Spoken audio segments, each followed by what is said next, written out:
I'm replacing the map sensor on a 4.7 liter V8 2006 Dodge Durango. I've disconnected the negative from the battery post since it's a computer sensor. The sensor itself, here's the replacement, just a little guy. With tax, just under 30 bucks at AutoZone. Probably similarly priced at Craig Checker, Amazon, whatever. But that's the guy we need to replace according to the readout from the OBD2 sensor. And our friend, in this case, is right here. So I've already removed this part of the airbox that goes from where the air filter is to where the air comes in at the throttle body. So basically, need to disconnect that bolt, pull this off, and really that's just to make it to where I've got a little bit more room to get to this, because lifting that connector up, it's going to be harder with the airbox in. And then it looks like on the right side,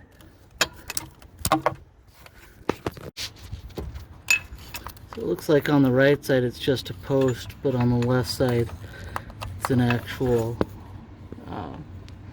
bolt in there on the OBD, on the map sensor, not OBD sensor. So I'm gonna go ahead and undo that guy and then get down to our map sensor. And this is my first time doing it, but I'm hoping it's not as difficult on this engine as it looks like it was on a 3.7 liter V6 that I saw. On the 3.7 liter V6, what they did is they loosened the belt, kept the tensioner on, pressed up against the battery. They then slipped the belt off of the AC pump, released the AC pump from the engine, didn't disconnect the housing on the any of the coolant, but just made it to where they could pull it forward to where they could get access to. But the positioning on that map sensor was different. It seemed like on the video of the 2006 Dodge Durango with the 3.7 V6. But again, the 4.7 liter V8 doesn't look that bad. That's, in my opinion, it's just because it's a bigger engine, they gave it a little bit more space. You can see there's space in here. The hardest thing that I've done so far in the last few years that I've owned the car is replacing the spark plugs. The one at the back there is kind of a beast to get to, but all the rest weren't too bad. But I'll get to it. Okay, so got the new sensor on board. It is just a post on that side, so you don't have to unscrew anything there. On this other side, see if I can get it to focus. Come on, baby.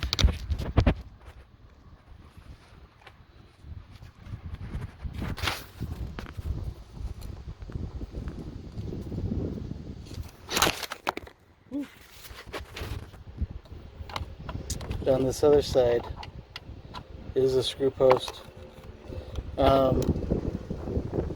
It is a 7mm on the outside, but the inside, at least on this one, was a star.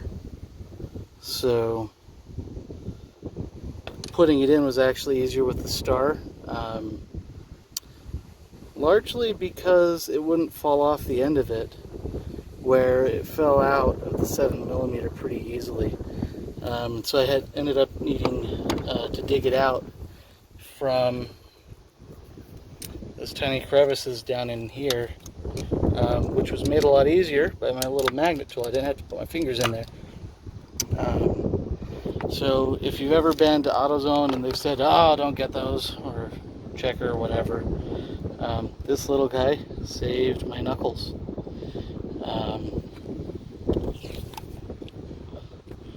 And can reach pretty far.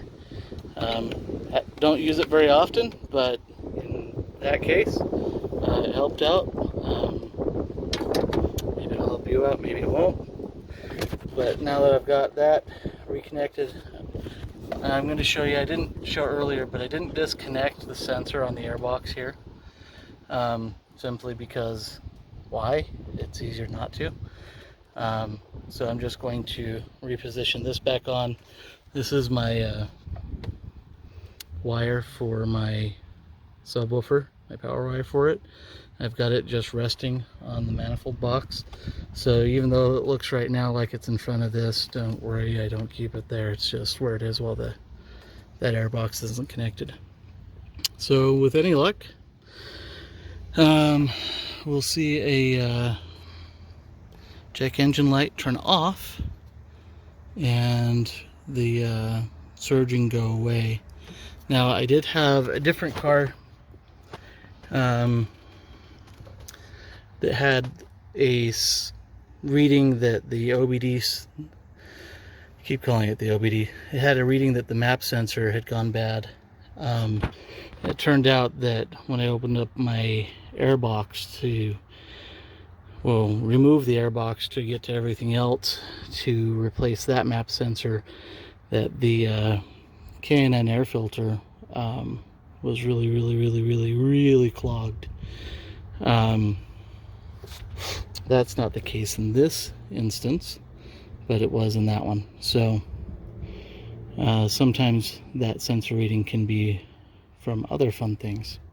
Anyway, happy trails and good luck in your endeavors.